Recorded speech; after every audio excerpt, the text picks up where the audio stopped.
Commander Jake Morrison stood by the large window of the diplomatic ship Horizon's Edge, watching the colors of hyperspace flow past like a river of light. He had served in the human fleet for 20 years, and in all that time, he had never fired a weapon at another living being. Neither had his father, or his grandfather, or anyone in his family line for 3,000 years. It was the year 5024, and humanity had not known war since the Great Unification Wars ended in 2024. Those ancient conflicts were now just stories in history books, tales of a violent past that seemed impossible to modern humans. The galaxy was peaceful, governed by the Galactic Concordat, an alliance of 47 different species who had all chosen cooperation over conflict. Jake walked to the bridge where his crew worked quietly. Lieutenant Amy Peterson sat at her station, preparing a presentation about ancient human warfare for an upcoming interspecies conference. She treated the subject like a scientist studying dinosaurs, fascinated by something that no longer existed in the real world. "Commander, did you know that humans once had thousands of nuclear weapons pointed at each other?" Amy asked, looking up from her screen with amazement. "They actually threatened to destroy their own planet." Jake smiled. "Hard to believe, isn't it? We've come a long way." On Earth, General Victor Hayes walked through the halls of the Preservation Corps headquarters. His job was to maintain humanity's military history, keeping old weapons and tactics preserved in museums and training facilities. It was purely ceremonial work. The Preservation Corps performed drills and ceremonies, but everyone knew they would never actually fight a war. War was extinct. Victor's daughter, Captain Lisa Hayes, commanded a frigate called the Peaceful Dawn. The ship had weapons, as all ships did for emergency situations like asteroid deflection or rescue operations. But those weapons had never been fired at another ship. Lisa sometimes wondered why they even bothered to maintain combat systems. In 3,000 years, humanity had proven that peace was not just possible but sustainable. The Peaceful Dawn orbited a human colony world, performing routine patrols. Lisa sat in her command chair reviewing supply reports. Her weapons officer, Lieutenant Ryan Brooks, ran his monthly diagnostic on the ship's weapon systems. It was boring work, testing equipment that would never be used. "All systems green, Captain," Ryan reported, as he did every month. "Though I sometimes wonder why we bother." Lisa nodded. "Tradition, I suppose. Our ancestors valued preparedness even if we don't need it anymore." Across the galaxy on the diplomatic station Unity Prime, Ambassador Chen Wu received an unusual message. It came from the Zalcarian Empire, a species from the outer rim of the galaxy. The Zalcarians had once been aggressive expansionists, but they had signed peace treaties centuries ago and seemed content with their territory. The message requested an emergency session of the Concordat Council. Chen frowned as he read the formal language. Emergency sessions were rare, usually called only for natural disasters or humanitarian crises. He couldn't imagine what the Zalcarians wanted to discuss. Still, protocol was protocol. He sent confirmation that the council would convene in 3 days. Back on the Horizon's Edge, Jake received news of the emergency council session. His ship was near Unity Prime, so he was ordered to attend as a military observer. Amy Peterson would accompany him to take notes for the historical record. "Do you think it's serious?" Amy asked as they prepared to dock at the station. Jake shrugged. "Probably just some territorial dispute or trade issue. Nothing we haven't handled 1,000 times before." When they arrived at Unity Prime, Jake noticed something odd. Several Zalcarian warships were stationed just outside the neutral zone. It wasn't technically a violation of protocol, but it was unusual. Warships rarely accompanied diplomatic missions. The council chamber was a massive circular room with seats for representatives from all 47 member species. Jake and Amy sat in the observation gallery above, watching as delegates filed in. Delegate Paul Hendricks represented humanity, a calm man with decades of diplomatic experience. The Zalcarian delegation entered last. Their leader, High Commander Thexnar, was a tall figure covered in dark scales with cold yellow eyes. He moved with military precision, very different from the casual grace of most diplomats. Behind him, several Zalcarian officers stood at attention. The council chairman of Antari named Kale Esh opened the session. "This emergency council has been called at the request of the Zalcarian Empire. High Commander Thexnar, you may speak." Thexnar stepped forward. His voice was harsh and loud, I come before this council not to negotiate but to inform. The Zalkarian Empire has studied your histories, all of you. We have reviewed your ancient conflicts, your wars, your conquests, and we have reached a conclusion. The chamber was silent. Jake leaned forward, suddenly alert. The strong rule, the weak serve. This is the natural law of the universe, Thexnar continued. Your peace is not strength. It is weakness. You have all forgotten how to fight, how to defend what is yours. You have grown soft. Murmurs of confusion spread through the chamber. Paul Hendricks stood. Commander Thexnar, I don't understand. The Zalkarian Empire signed the Concordant Peace Accords 200 years ago. Accords signed by weak leaders who feared conflict, Thexnar said. That era is over. The Zalkarian Empire hereby declares its intention to expand through military conquest. We will take what we want, and you cannot stop us.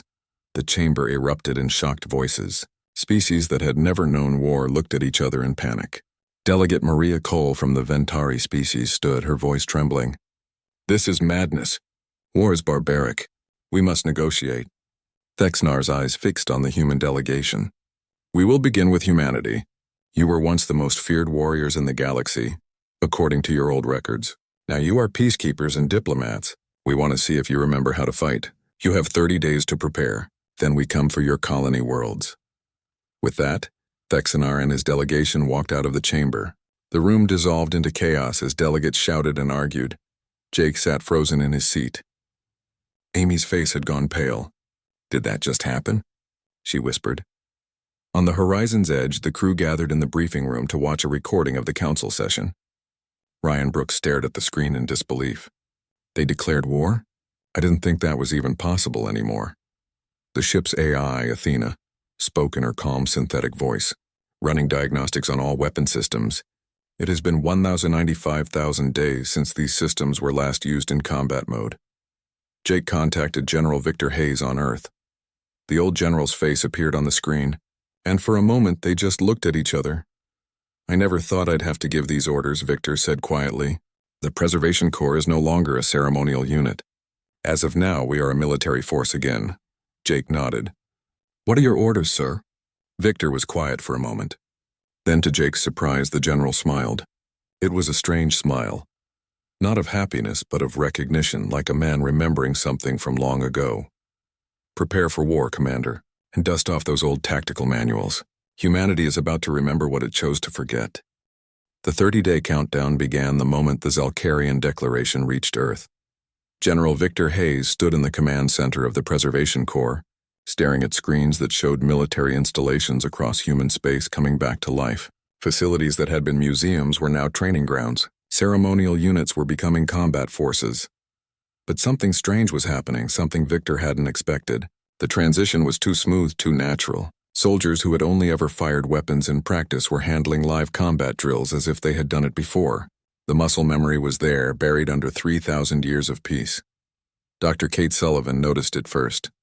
She was a neurologist who studied historical human psychology, and her recent brain scans were showing unusual patterns. Humans everywhere were displaying increased activity in regions associated with tactical thinking, threat assessment, and strategic planning. She brought her findings to Victor's office.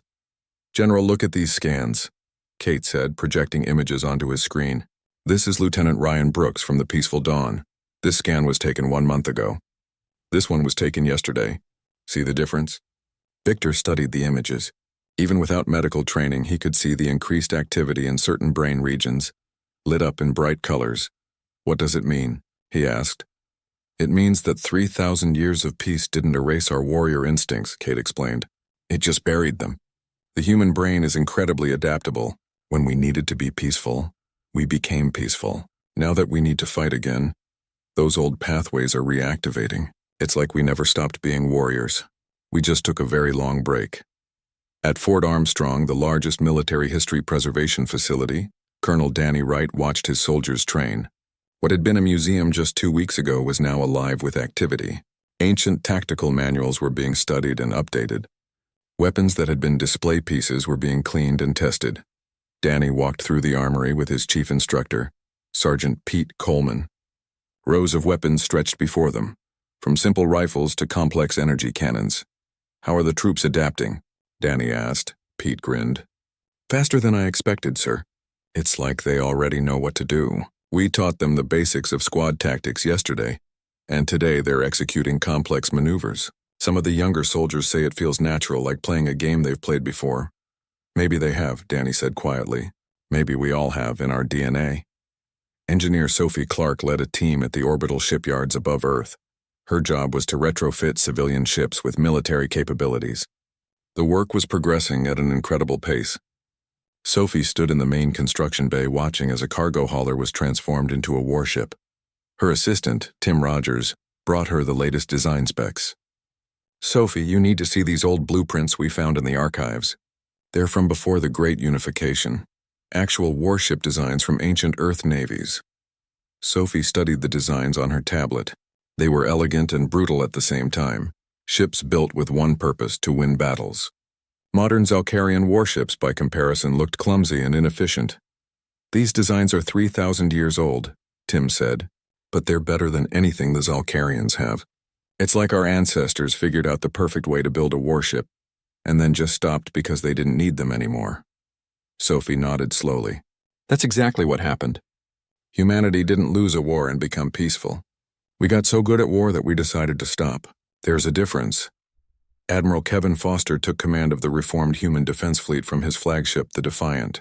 The ship was brand new, built in just 3 weeks using emergency construction protocols. It combined cutting-edge technology with tactical designs from ancient human naval doctrine. His strategy officer, Commander Laura Bennett, presented the overall defense plan. Maps of human space appeared on the holographic display, showing colony worlds, trade routes, and predicted Zalcarian attack vectors. The Zalcarians will expect us to defend our core worlds, Laura explained. They think we're weak and rusty. But we have something they don't. 3,000 years of military history to draw from. Every war ever fought, every tactic ever used, every lesson ever learned. It's all in our archives. Kevin studied the maps. What do you recommend? We don't just defend, Laura said. We adapt.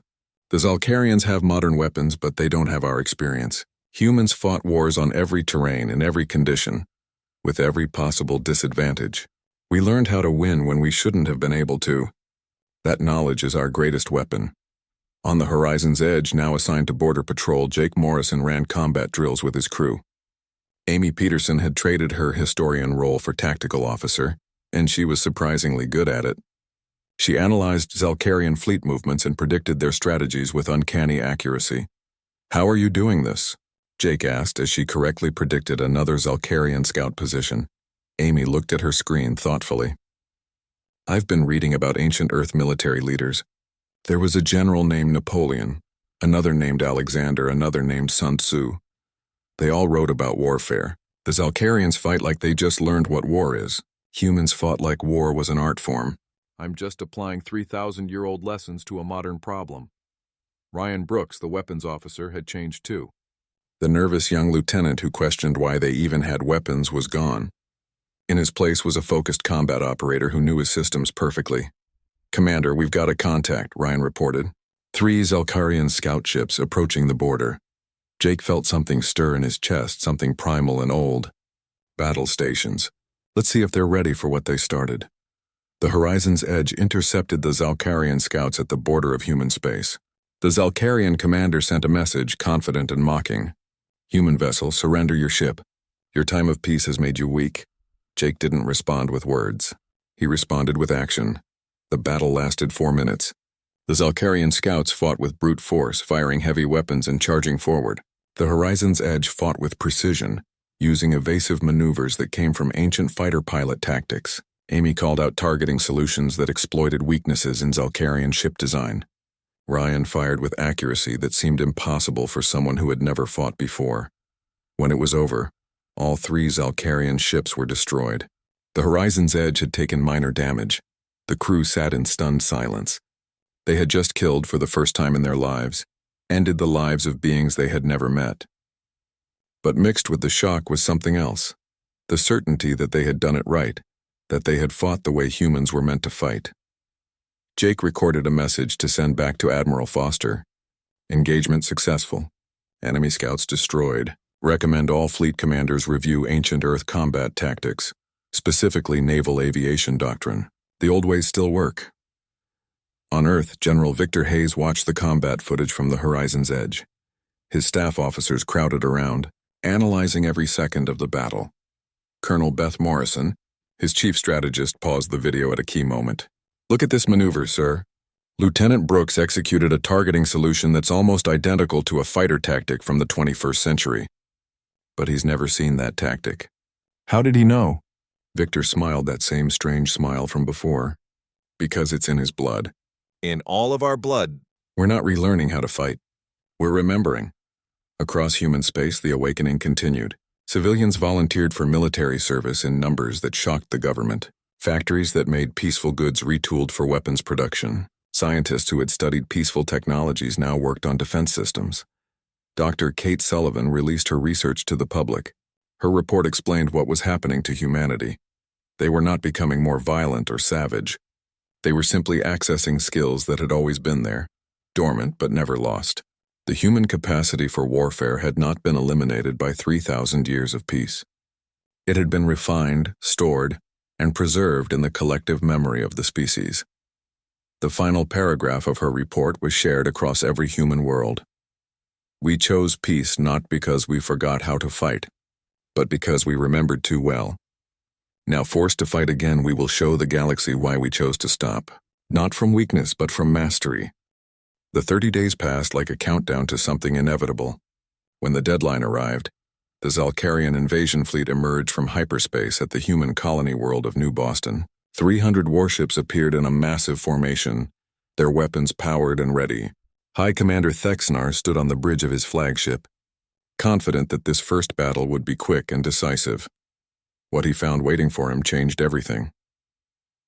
Captain Lisa Hayes stood on the bridge of her ship, no longer called the Peaceful Dawn.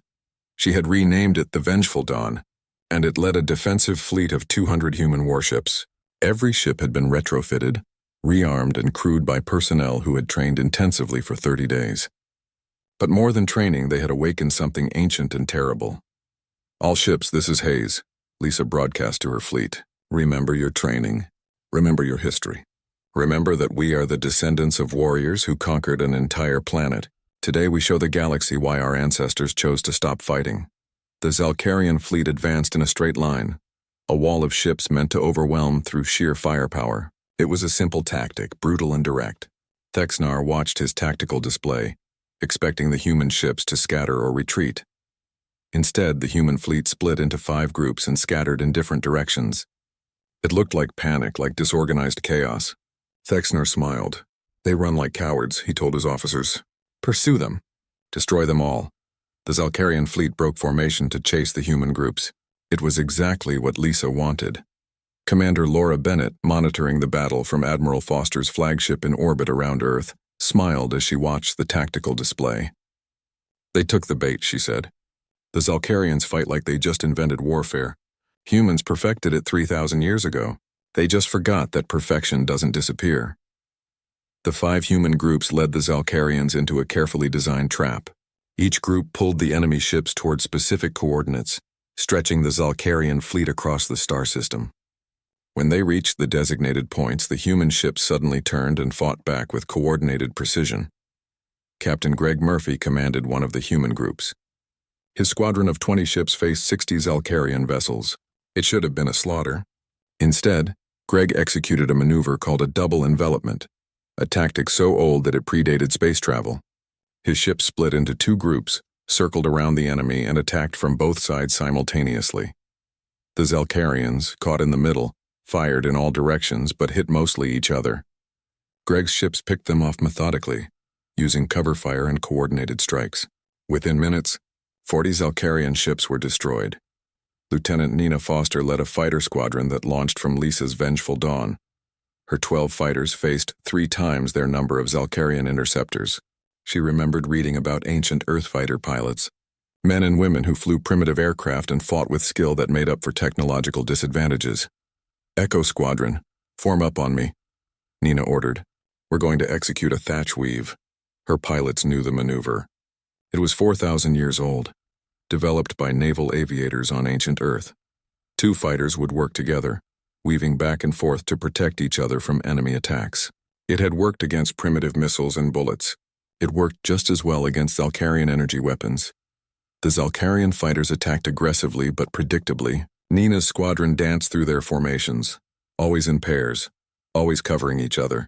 For every human fighter that took damage, 3 Zalcarian craft were destroyed. The enemy had superior numbers but inferior tactics. On the vengeful dawn, Lisa watched her tactical display with pride. Her fleet was winning against superior numbers because they fought smarter. Every human captain was using tactics drawn from 3,000 years of military history, adapted for space warfare but fundamentally unchanged. Ryan Brooks, still serving as weapons officer, fired the ship's main cannons with devastating accuracy. Captain, the Zalcarians keep making the same mistakes. They group too close together, they don't use proper cover, and they telegraph their attacks. It's like fighting children. Lisa nodded. They're learning what war is. We already learned. That's the difference. The battle raged for 6 hours. Slowly but inevitably, the Zalcarian advantage in numbers disappeared. Their ships were destroyed in groups, caught in ambushes and outmaneuvered by smaller human forces. Thexanar watched his fleet being dismantled and couldn't understand how it was happening. They were supposed to be weak. He roared at his tactical officer. Your intelligence said they hadn't fought in 3,000 years. They hadn't, Commander, the officer replied, trembling. But they remember. They remember everything. When the battle ended, the Zalcarian fleet had been reduced to less than 100 ships. 200 vessels had been destroyed. The human fleet had lost 12 ships and suffered damage to 30 more. But the colony world of New Boston was secure. Lisa broadcast to the surviving Zalcarian ships. This is Captain Lisa Hayes of the Vengeful Dawn. You came here believing we were weak because we chose peace. You were wrong. We chose peace because we were strong. Leave now or die here. The Zalcarian survivors fled into hyperspace. The victory at New Boston sent shockwaves through both human space and the Galactic Concordat. Other species watched the battle recordings with a mixture of awe and fear. The humans had fought with a sophistication that seemed impossible for a species that had abandoned warfare. On Unity Prime, Ambassador Paul Hendricks addressed the Concordat Council. Delegate Maria Cole of the Ventari spoke first, her voice shaking. We saw the battle footage. Humanity fought with such precision, such coordination. How is this possible after so long without war? Paul stood calmly. Because we didn't forget. We studied. We preserved. We kept every lesson our ancestors learned, every tactic they developed, every innovation they created. We built museums to hold this knowledge. We thought we were preserving history. We were actually preserving capability. Another delegate from the insectoid Thrane species spoke up. But you were peaceful. You mediated our disputes. You never showed any aggression. Peace was always a choice, Paul said firmly. Humanity didn't become peaceful because we lost our ability to fight. We became peaceful because we understood war too well. We knew its costs, its destruction, its futility, so we chose to stop. But choosing not to use a skill is not the same as losing it. The council chamber was silent. Species that had known humanity as gentle peacekeepers were now seeing another side, an ancient and dangerous side that had always been there beneath the surface. On Earth, General Victor Hayes met with Admiral Kevin Foster and Colonel Beth Morrison. They reviewed the battle data from New Boston and began planning the next phase of the war. The Zalcarians will regroup, Beth said, studying fleet movement projections. They have more ships, more resources. This was just their first wave, Victor nodded, but now they know we can fight. They'll change their tactics, become more cautious. Kevin leaned back in his chair. Good, let them be cautious. Let them think and plan and worry. Meanwhile, we keep getting better. Every day our people remember more. Every battle we learn what works. The Zalcarians have numbers. We have 3,000 years of accumulated knowledge. I know which advantage I'd rather have. Dr. Kate Sullivan released another report, this one analyzing the psychological state of human soldiers after the battle. She found something unexpected, no trauma, no hesitation, no moral crisis. The humans who fought at New Boston felt they had done something necessary and had done it well. The awakening was complete. Humanity had remembered what it was capable of. Jake Morrison read her report on the horizon's edge as his ship patrolled the border regions. Amy Peterson sat next to him, reviewing tactical data from the battle. We won because we're better at this, Amy said simply. Not stronger, not more advanced. Just better. Every human who fought today was carrying the accumulated wisdom of countless warriors who came before us. The Zalcarians are writing the first chapter of their war manual. We're on chapter 3000. Jake closed the report and looked out at the stars. The Zalcarians wanted to see if we remembered how to fight. Now they know. The question is, what are they going to do about it? The answer would come soon enough.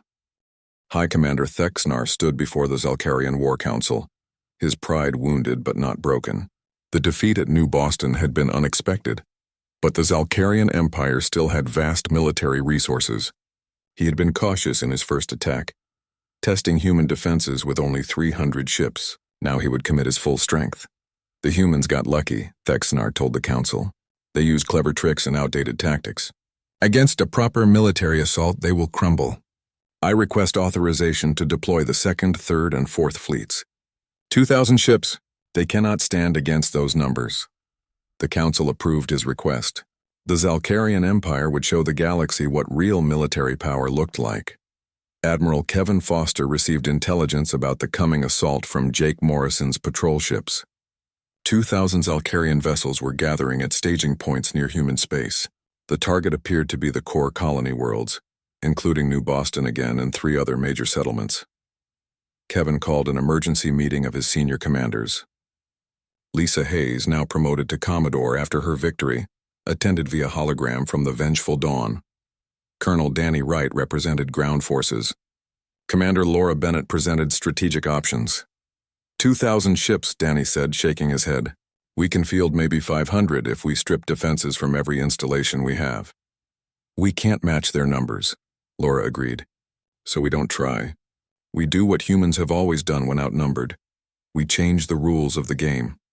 She brought up a tactical display showing not the human colonies, but Zalcarian space itself. They're bringing their fleets here to attack us. That means their home territories are lightly defended. We attack them where they're weak while defending our colonies with mobile forces. Lisa's hologram nodded. Hit and run. Guerrilla warfare. Make them chase us across the galaxy while we destroy their infrastructure. It worked for irregular forces throughout human history. The enemy can't occupy what they can't catch. Kevin studied the plan. It was risky, aggressive, and completely contrary to how most species would approach a defensive war. The Galactic Concordat won't like it. They'll say we're being too aggressive, that we're escalating. The Concordat doesn't understand war, Laura said flatly. Humanity does.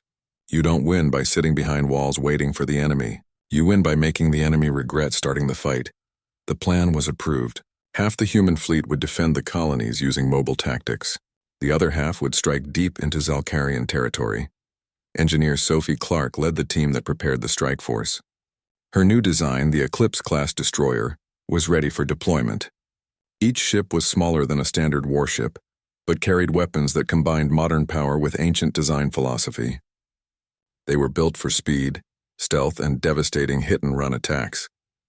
Her assistant Tim Rogers watched the first Eclipse-class ship launch from the orbital shipyard. It's beautiful, he said. And terrifying, Sophie nodded. That's what weapons should be. Our ancestors understood that. They built things that were elegant and deadly at the same time. We're just following their example. The Zalcarian 2nd Fleet arrived at New Boston expecting a defensive battle. Instead, they found the planet defended by only 50 human ships led by Lisa's Vengeful Dawn. Thexnar, commanding from his flagship, was confused but pleased. The humans were making this easy.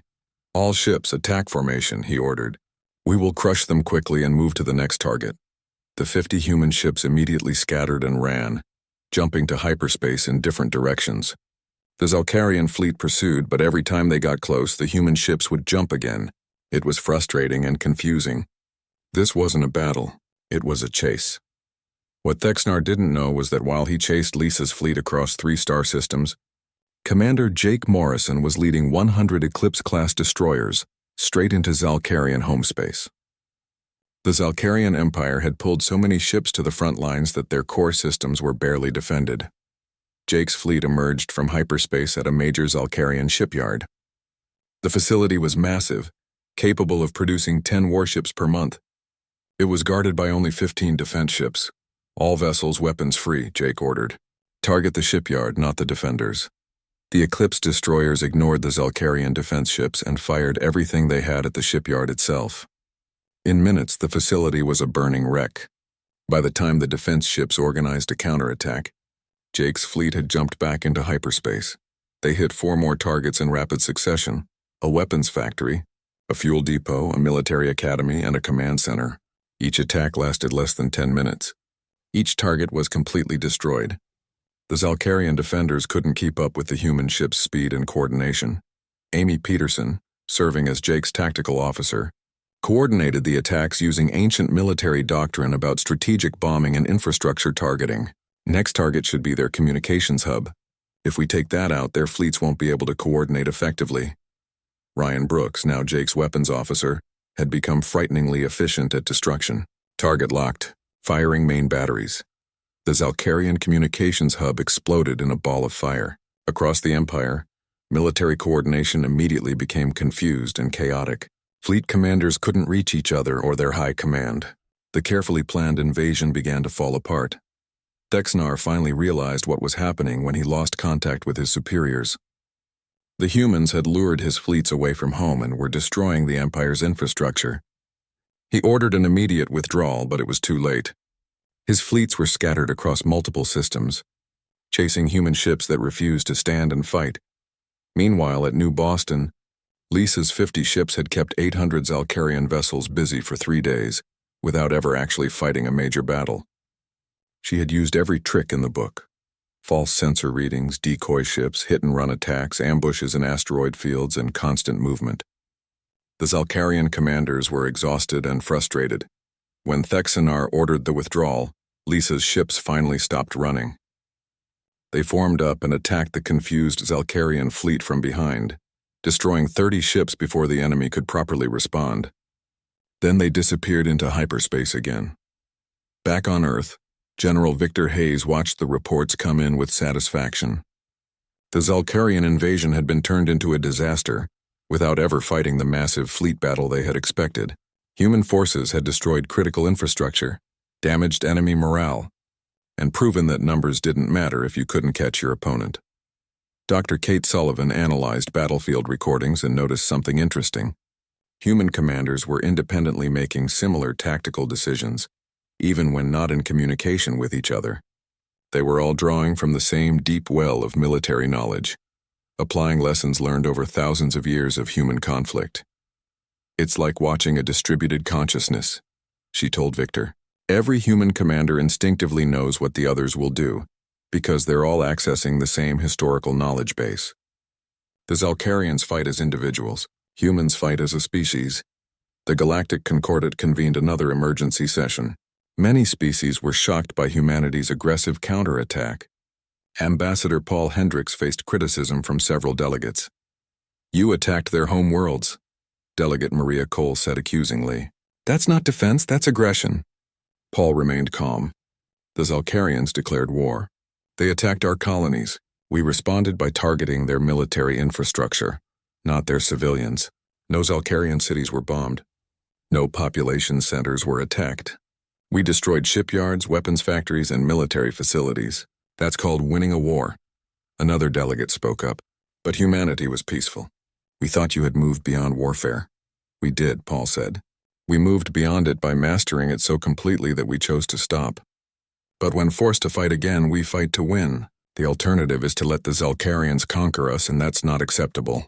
We will defend ourselves with every tool available, using every lesson our ancestors learned. If that makes you uncomfortable, perhaps you should ask yourselves why you expected us to lose." The Council had no answer to that. In his command ship retreating back to Zalcarian space, Thexnar stared at damage reports. His invasion fleet was scattered and disorganized. His empire's military infrastructure was crippled, and the humans had done it with fewer ships, using tactics he didn't understand and couldn't counter. For the first time since declaring war, Thexnar felt something he had never experienced before: doubt. The humans weren't lucky. They weren't using tricks. They were simply better at warfare than the Zalcarians. 3,000 years better. His tactical officer approached cautiously. "Commander, what are your orders?" Thexnar had no good answer. He had awakened something that he now realized should have been left sleeping. The humans hadn't forgotten how to fight. They had simply chosen not to, and now that choice had been revoked. The galaxy was seeing what humanity truly was, a species that had mastered warfare so completely that peace had been their final conquest. Pull all fleets back to defensive positions, Thexnar ordered quietly, and find out everything we can about human military history. All of it. The war that was supposed to be over in weeks dragged on for 3 months. High Commander Thexnar had pulled his forces back to defensive positions, but the damage was done. The Zalcarian Empire's military infrastructure was crippled, and more importantly, the Zalcarian people had begun asking questions their leaders couldn't answer. Lieutenant Amy Peterson, working in psychological operations now, had been broadcasting captured Zalcarian military records across their empire. The documents showed something shocking. The Zalcarian government had hidden the truth about the peace treaties. They had signed agreements with the Galactic Concordat willingly, but later deleted those records from public archives and told their people that their ancestors had been forced into humiliating submission. The lie had been necessary to justify the war. Now the truth was destroying support for the conflict from within. On Jake Morrison's flagship, the crew monitored Zalcarian internal communications. What they heard was a species in turmoil. Zalcarian citizens were protesting against the war. Some military commanders were refusing orders. The Empire was fracturing. "They're doing our job for us," Ryan Brooks observed, watching the intelligence reports. "We didn't have to invade their worlds or bomb their cities. We just had to show them the truth." Jake nodded. "That's the difference between winning a battle and winning a war. Our ancestors learned that the hard way. Sometimes the most powerful weapon is information." Admiral Kevin Foster prepared the final phase of the war plan. The human fleet, now numbering 600 ships with new construction, would blockade the Zalcarian homeworld. Not to invade, not to destroy, but to demonstrate absolute military superiority. It was a message written in warships. Humanity could take the Zalcarian home system whenever they wanted, but they chose not to. The blockade force assembled at the edge of Zalcarian space. Lisa Hayes commanded one wing, flying the Vengeful Dawn at the head of a formation of 50 ships. Jake Morrison led another wing with his Eclipse destroyers. Captain Greg Murphy brought the third wing, heavy cruisers designed for sustained combat. Together, they represented the full spectrum of human military capability, from quick strike forces to heavy battle groups. Commander Laura Bennett coordinated the operation from Admiral Foster's flagship, the Defiant. Her battle plan was called Sherman's March, named after an ancient Earth general who had understood that destroying an enemy's ability to make war was more important than destroying their armies. "All ships, enter hyperspace on my mark," Foster ordered. "Remember, we're not here to kill Zalcarians. We're here to teach them why picking a fight with humanity was the worst decision their leaders ever made." The human fleet emerged from hyperspace in perfect formation around the Zalcarian homeworld. 1,000 Zalcarian defense ships scrambled to meet them, every vessel the Empire could gather for the defense of their home. But the human fleet didn't attack. Admiral Foster broadcast on all frequencies, ensuring every Zalcarian could hear his words. "This is Admiral Kevin Foster of the Human Defense Fleet. We have not come to destroy your world. We have come to demonstrate what we could do but choose not to. Look at your tactical displays. Count our ships. Analyze their capabilities. Then ask yourselves, if we wanted to harm your civilians, could your fleet stop us?" The answer was obvious. The human fleet had superior positioning, superior tactics, and had proven their superiority in every engagement. The Zalcarian defense fleet couldn't stop them if they chose to attack. "We will maintain this blockade," Foster continued. "No military vessels will enter or leave this system. No weapons or military supplies will reach your fleets, but civilian ships carrying food, medicine, and peaceful goods will not be molested. We are not monsters. We are warriors who remember that the goal of war is peace, not extermination."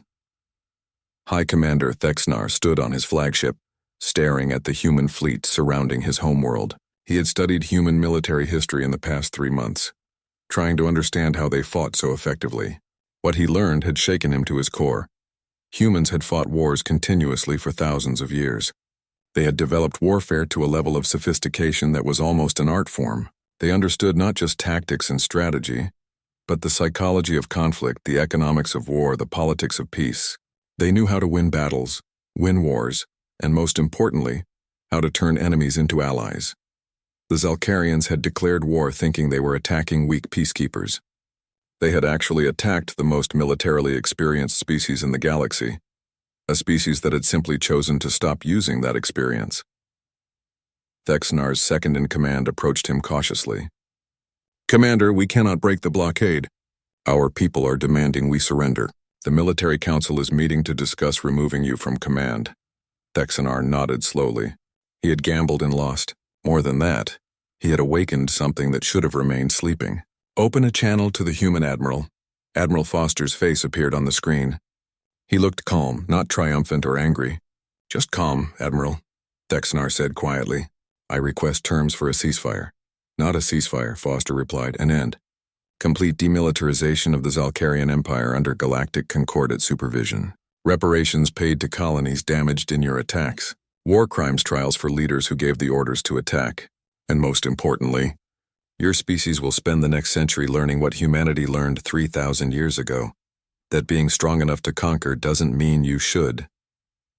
The terms were harsh but not cruel. Thexnar had expected complete subjugation or destruction. Instead, the humans were offering a path forward. "Why?" Thexnar asked. "You could destroy us. Why show mercy?" Foster smiled slightly. "Because humanity learned that making enemies is easy, making peace is hard. Turning enemies into allies is the hardest thing of all. We spent 3,000 years figuring that out. Now you'll have the chance to learn it too." The Zalcarian Empire formally surrendered 3 days later. The war that was supposed to prove humanity weak instead proved something entirely different. That true strength is knowing when to fight and when to stop. On Unity Prime, Ambassador Paul Hendricks addressed the Galactic Concordate for the final time about the war. Every species in the council chamber looked at humanity differently now. Fear, respect, and curiosity mixed together. 3 months ago, the Zalcarians declared war because they thought peace had made us weak, Paul said. They learned what many species before them learned in our ancient history. Humanity chose peace not from weakness, but from strength. We became peaceful not because we lost the ability to fight, but because we became so good at fighting that we understood its futility. Delegate Maria Cole spoke, her voice trembling. "But you were so effective, so ruthless in your tactics. You destroyed their infrastructure, blockaded their homeworld, defeated forces that outnumbered you. How do we know you won't use that capability against us?" Paul met her eyes steadily. "For the same reason we didn't use it for 3,000 years. Because we choose not to. Every day humanity chooses peace. We chose it yesterday, we choose it today, and we'll choose it tomorrow. But it's a choice, and choices can change if necessary. That's what the Zalcarians forgot. They saw our peace and thought it was permanent, unchangeable. It's not. It's a decision we make every single day." The council was silent, processing the implications. On Earth, General Victor Hayes presided over a ceremony where the human defense fleet began standing down again. Most ships would return to peacekeeping duties. The weapons would be maintained but not used. The soldiers would return to training and preservation work. The war footing would end. Dr. Kate Sullivan released her final report on the conflict. She called it "The Awakening and the Return to Sleep." It documented how humanity had accessed dormant capabilities, used them effectively, and then consciously chosen to put them away again. What happened over the past 3 months was remarkable, her report concluded. Humanity proved it had not lost its martial capabilities, but more importantly, it proved it had control over those capabilities. We are not a species that forgot how to fight. We are a species that mastered fighting so completely that we transcended it. The Zalcarians forced us to remember. Now we will choose to forget again, but with the knowledge that we can remember if we must. Jake Morrison returned to the Horizon's Edge, now officially designated a diplomatic vessel again. Amy Peterson resumed her role as cultural officer, though she kept her tactical training current. Ryan Brooks maintained the weapon systems, knowing they might rust from disuse again, but ready if they were ever needed. "Do you think it'll last?" Amy asked Jake as they watched the Zalcarian homeworld fade behind them. "The peace?" Jake thought about the question. Longer than before. Every species in the galaxy just learned the same lesson the Zalcarians did. Humanity isn't peaceful because we're weak. We're peaceful because we're strong. That's a lesson worth remembering. Lisa Hayes, promoted to Admiral after the war, kept the Vengeful Dawn's name. Some suggested she change it back to Peaceful Dawn, but she refused. The name reminds us of what we're capable of. she told her crew. We should never forget that. Peace requires strength, and strength requires remembering what we can do if we must. Captain Greg Murphy returned to his cruiser and resumed patrol duties.